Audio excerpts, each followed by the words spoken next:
Hey, what's up, y'all? Happy Thursday. You know what it is today. It is prison time. So as of next week, it's going to be Wednesday and Thursday, prison time. And then next month, it's going to be Monday, Wednesday, and Thursday, prison time.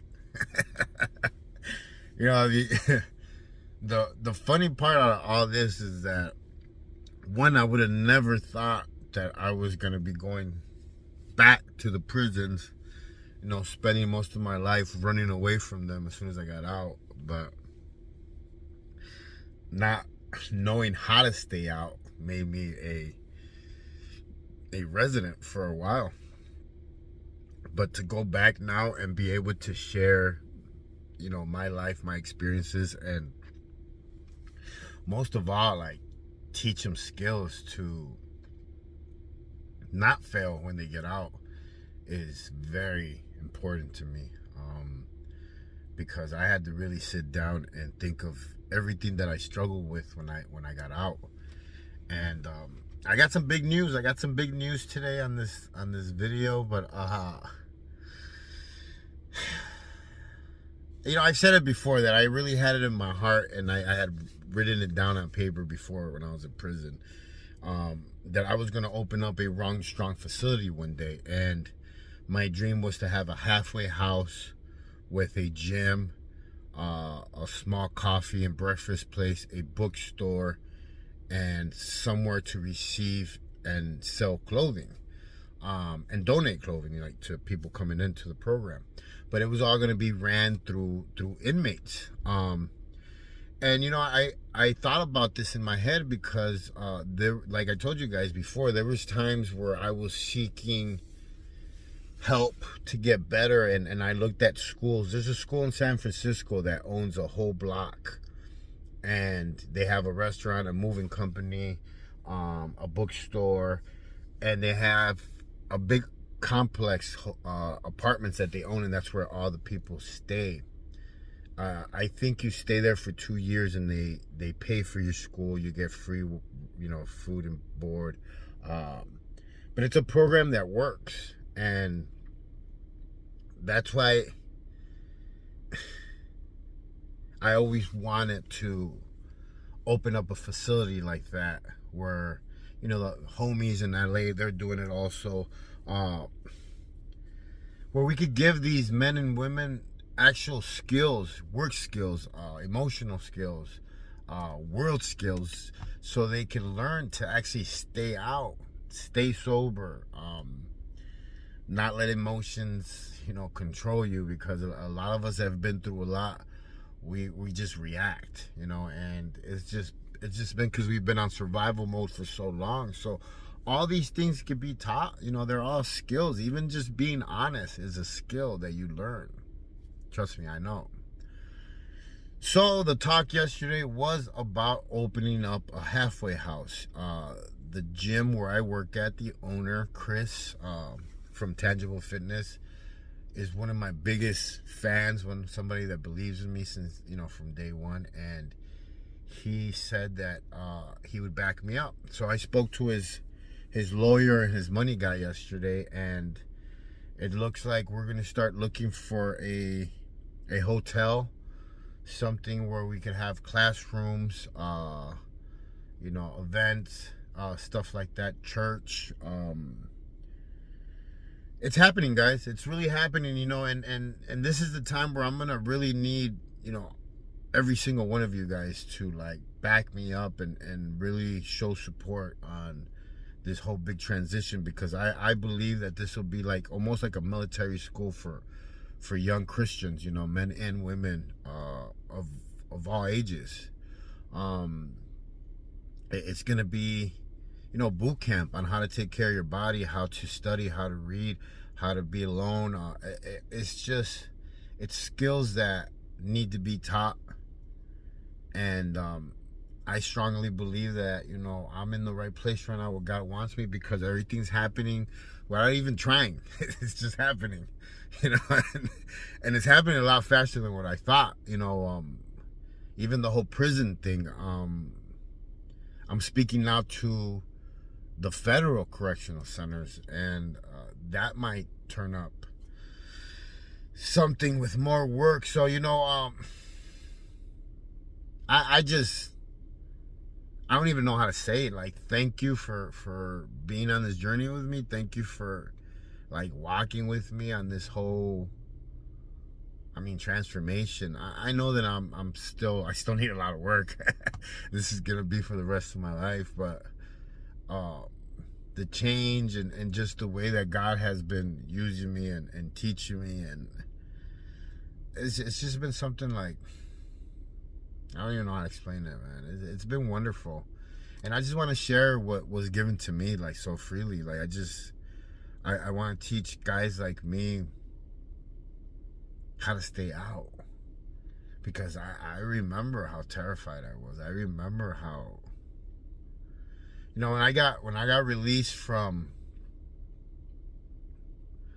California, there's these two girls that I met that we're still friends to this day on Facebook, but they were taking a bus from California, I think, to North Carolina, and they were getting married. And we were at the bus station, and I'm not gonna lie, even though I was only gone for a year, I got to see a lot in that year. And when I was at the bus station, I was scared. I'm not gonna lie. I was scared, and I guess I looked it because, they asked me, what was wrong with me. And they ended up becoming my good friends. We were on the bus for a while. We talked. I shared my story, and they got to see me grow throughout the years. You know what I mean? And just to think about all those times that I got released and how scared I was to honestly come home, because it's all fine and dandy. You're celebrating that you're getting out, but once you get out, you're out, and reality sets in. Life, bills, where are you gonna live, where are you gonna work? If you don't have family support or a safety net, that's even more harder. And I came home pretty much without nothing. My little sister looked out for me. She got me a phone, and some of my old clothes was saved, so I was able to get, I guess you could say, back on track a lot faster than the average guy. But it's because I had already been out. 2014, I had to kind of establish myself a little bit. But it was hard, I'm not gonna lie, getting up so early to walk.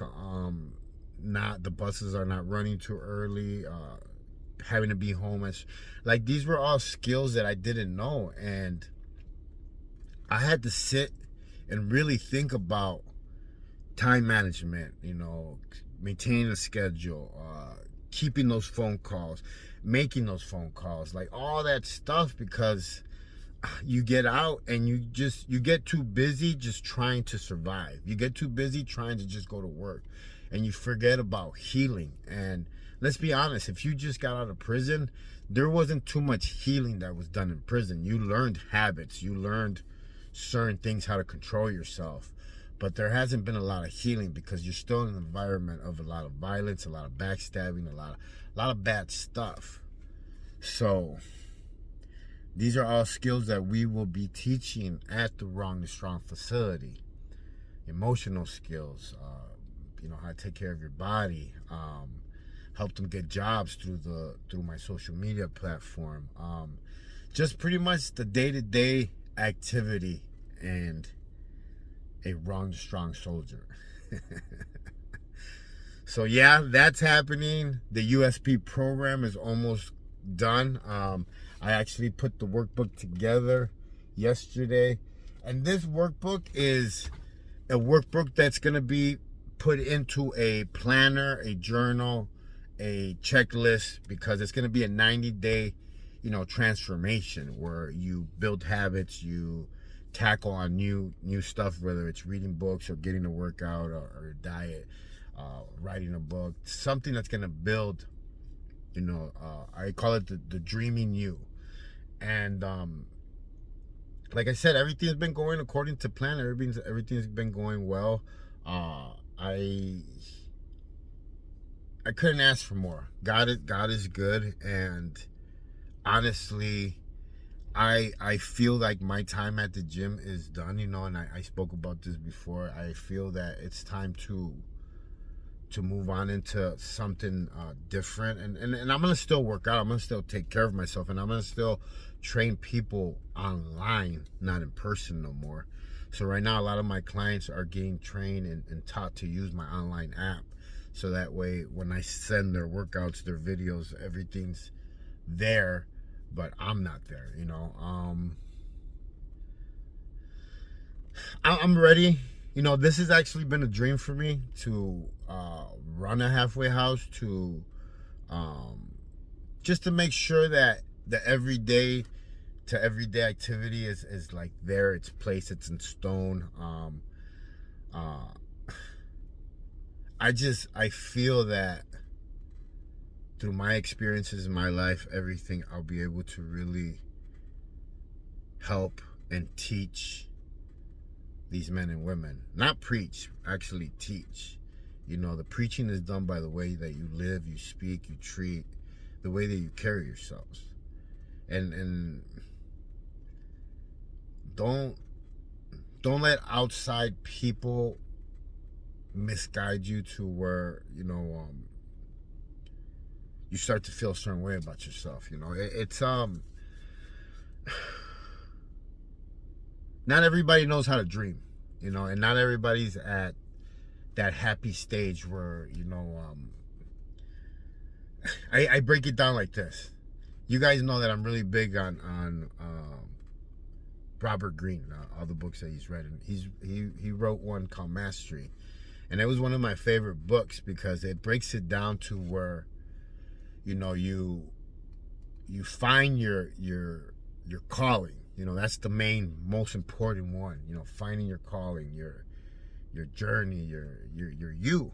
And once you find that, then you get with a mentor. So that mentor could teach you what you don't have to take 10 years to learn. It's gonna still take you hard work.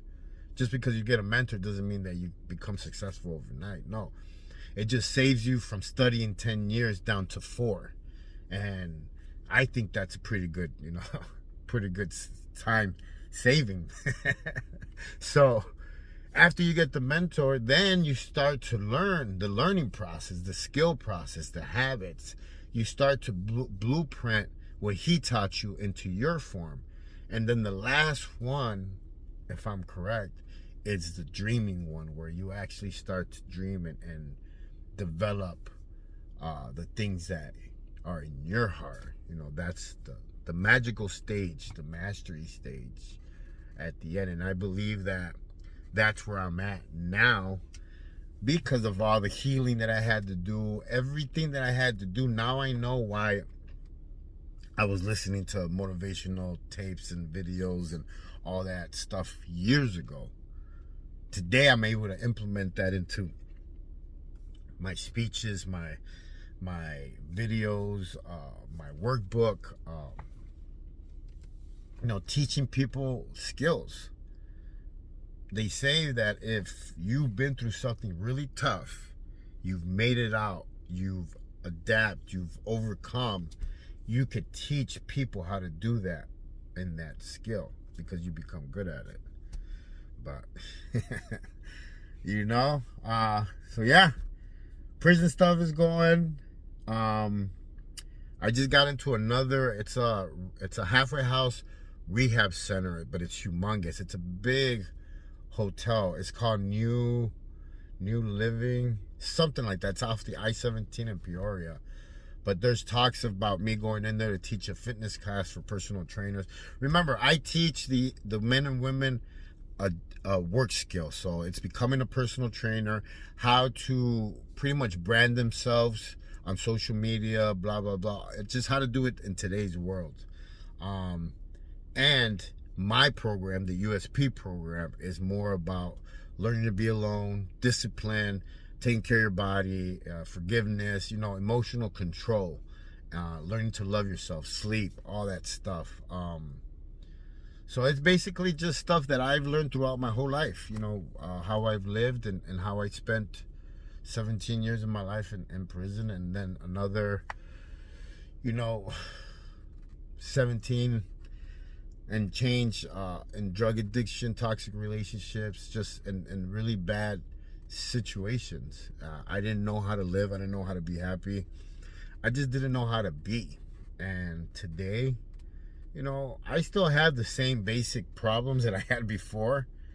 You're just not piling up because I'm not making bad decisions every day. So like life starts to get better, and you learn how to deal with life. You learn how to, it's not the end of the world. No, it's not that big of a deal to get mad. It's not like it's cool. And like I said, not every day is going to be perfect, and you're not perfect. So just learn to live life. Learn to live for him. Learn to slow down. Learn to talk to him. Learn to pray. And that's why I tell you guys every day, I hope you spend some time in prayer. I hope you spend some time talking to him. I hope you spend some time like just sitting still, thinking about how grateful and how much you have, because it always could be worse. But, my name is JC. I am wrong, strong. Hey, don't judge nobody. Stay in your lane. Live savage. And if you're part of my family, suéltala suburban, because we're about to go see Jesus. Love you guys.